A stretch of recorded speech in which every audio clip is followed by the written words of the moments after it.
Omer, building one of the most emerging and most extreme sports leagues in the world, the Snow League. Welcome to the Sport Businessman podcast. It is an honor to be hosting you today. Thank you for having me. I'm excited to chat with you about what we're building and just honored to be here. And could you give us a background? Today, you're building the Snow League, which made major announcements at the start of the year in 2025 after your capital raise. We know it's bringing together the most important snowboarding and winter sports athletes in the United States and in the best in the world. But what is your background for leading this project today, and where did your interest in sports begin?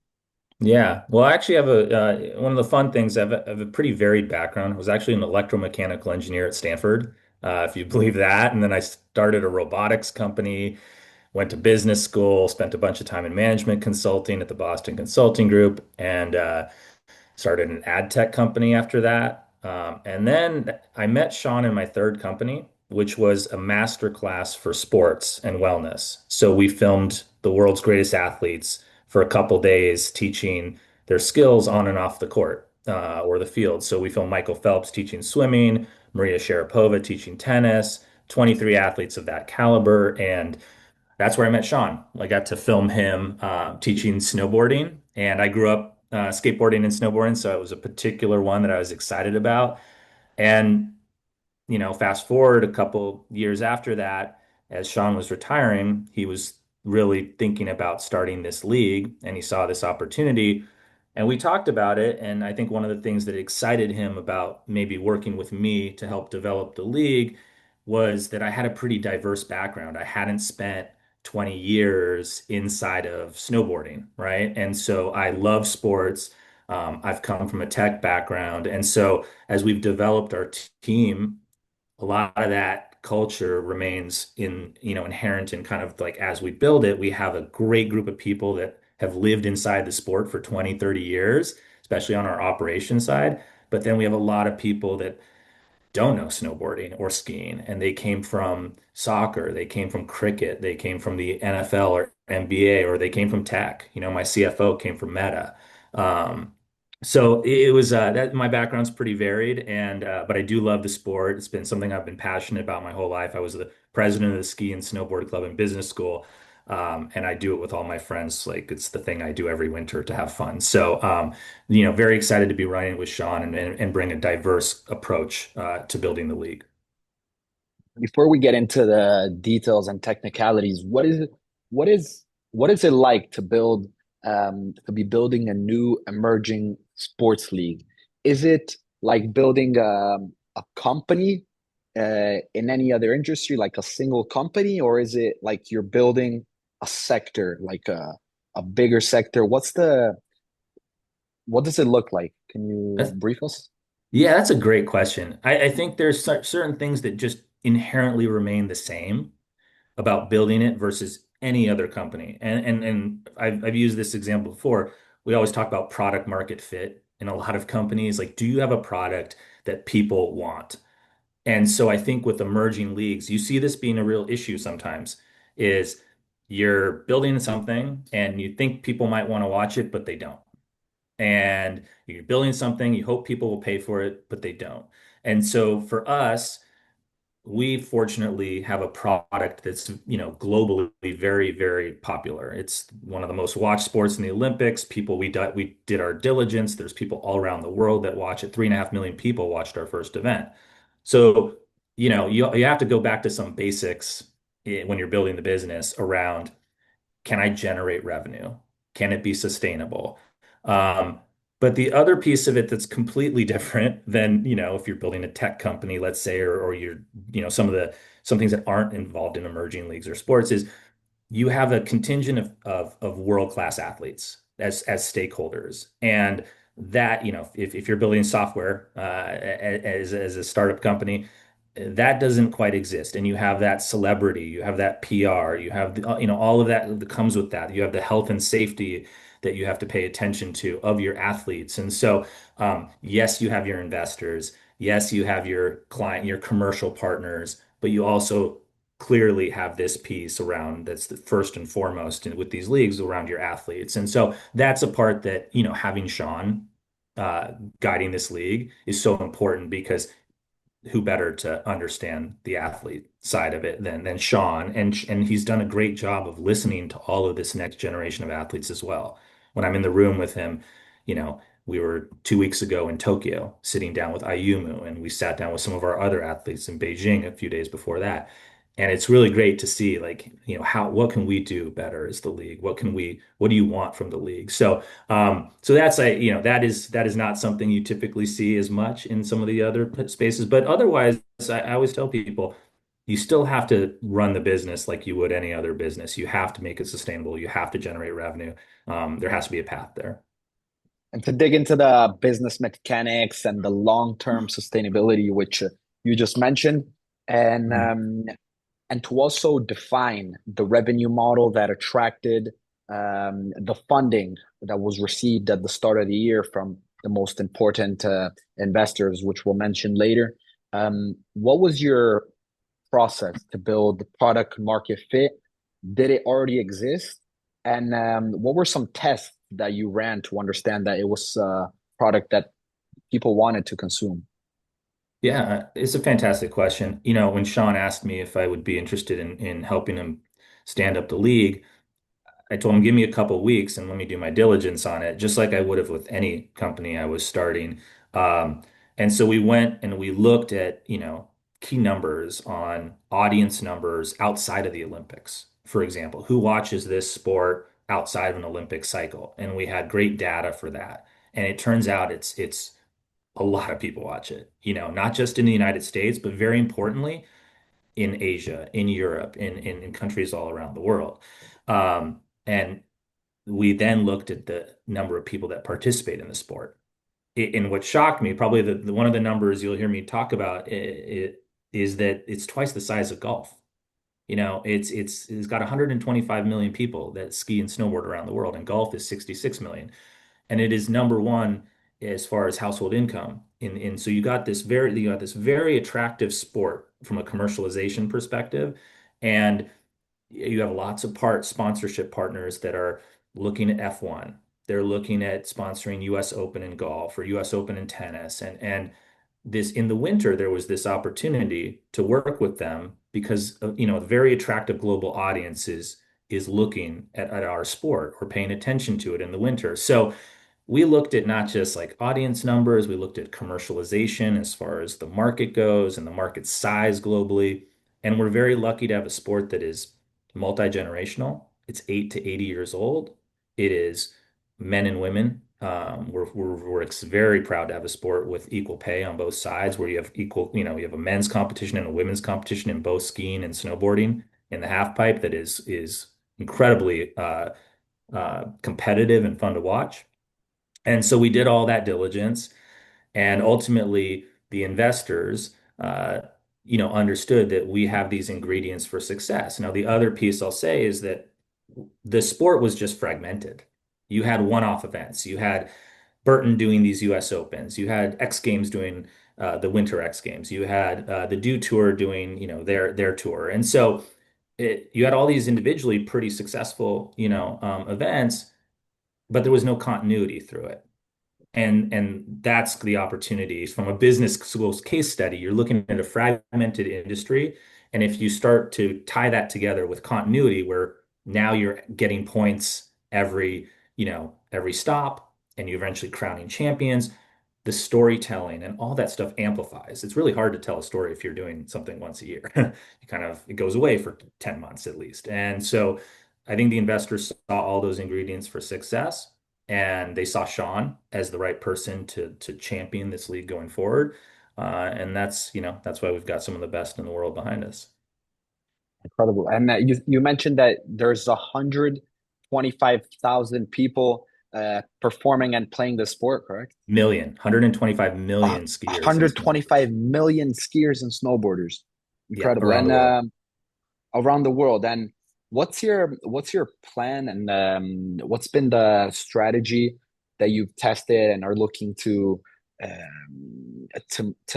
build for turning somebody that's not a fan of that's never really listened or consumed a winter sport to make them become a fan of the snow league. Yeah. Well, so the good news is, um, we, without doing anything, already have a very solid fan base. And that's what I said, we look at the numbers of who was watching these Yeah, individual yeah. events before. And 3.5 million people around the world tuned in for our very first event. And that excluded, we didn't actually yet put that on in Japan, China, and a couple other markets that, are very, very big for our sport. So, yeah, as we move into our next event in China, you'll see much significant, much growth in that number globally. That said, we have done a lot of changes to make it more and more attractive and understandable for the standard fan.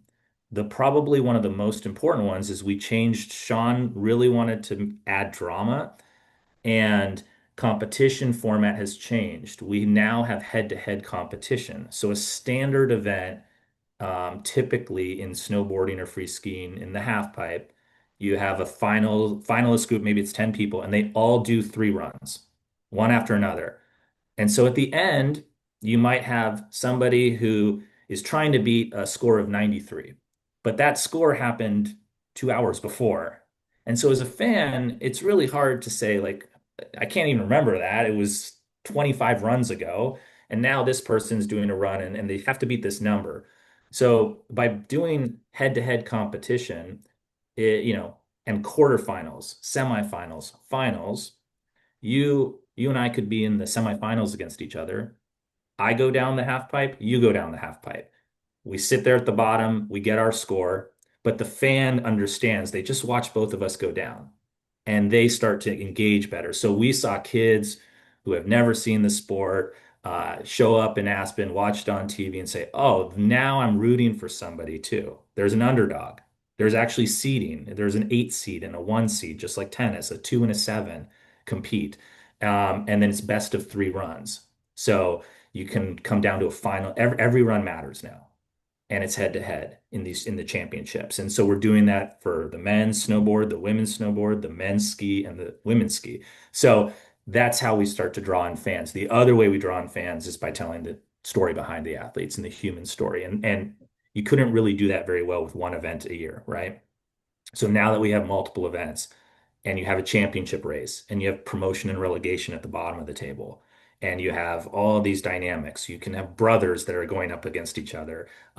Telling those stories, getting people to understand the behind the scenes is a big part of the puzzle for any league, but also something that we're thoughtfully producing content around.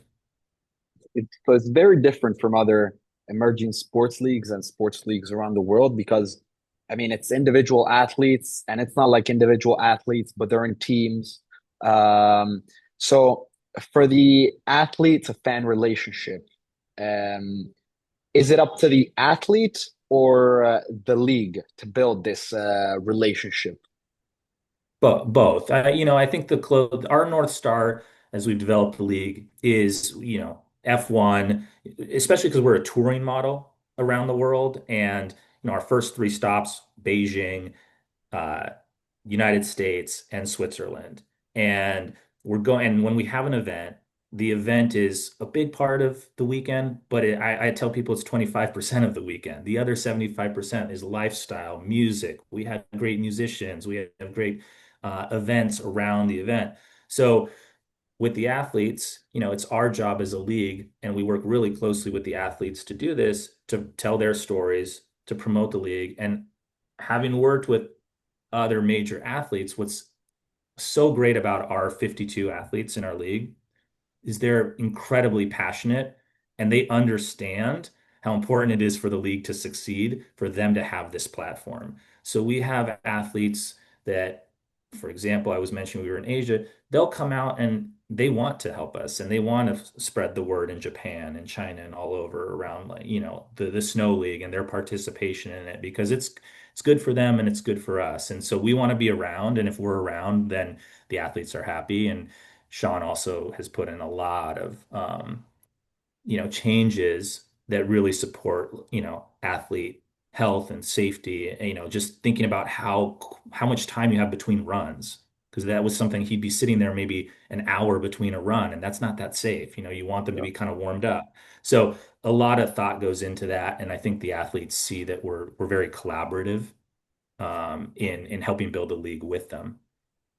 Because I'm an athlete myself as well. So, and my one of my first sports was actually skiing as well when I was like 4 years old. So that was a very curious question that I wanted to ask. And before diving into the pitch of where are the main revenue streams coming from, and what was the pitch that gathered investors at the start of the year to help fund the future of the Snow League.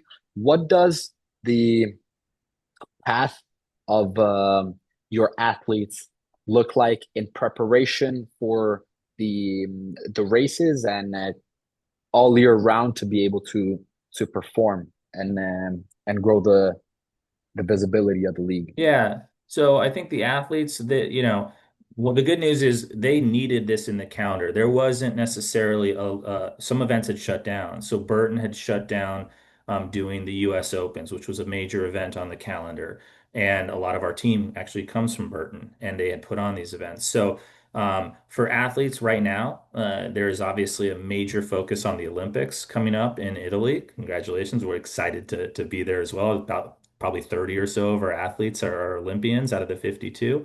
Um, but we work really carefully with the athletes and some of the nations, to make sure that we're putting our events on the calendar in a way that the athletes can compete, but also in a way that they can compete in the other events that are important to them. And I think that's really important as an emerging league I mean, you see it in golf too, right? You see it with Tigers League.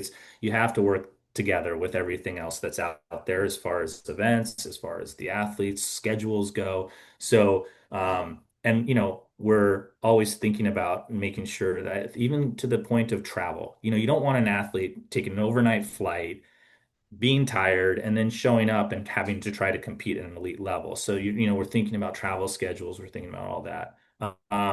And it's fortunately for us, there is space in the calendar to do this now, and we will be able to kind of grow it with the athletes in the way that makes sense for them and us. For the playbook for other emerging sports leagues who are listening to this episode, what do you suggest to bring in world class investors like those that you brought in January that helped raise 50 million?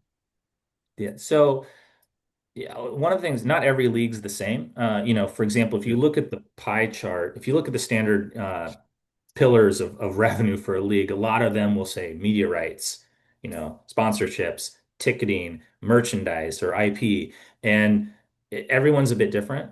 If you look at what the NFL does versus a triathlon league might be mostly driven by the participants actually paying to compete in that triathlon, as opposed to media rights.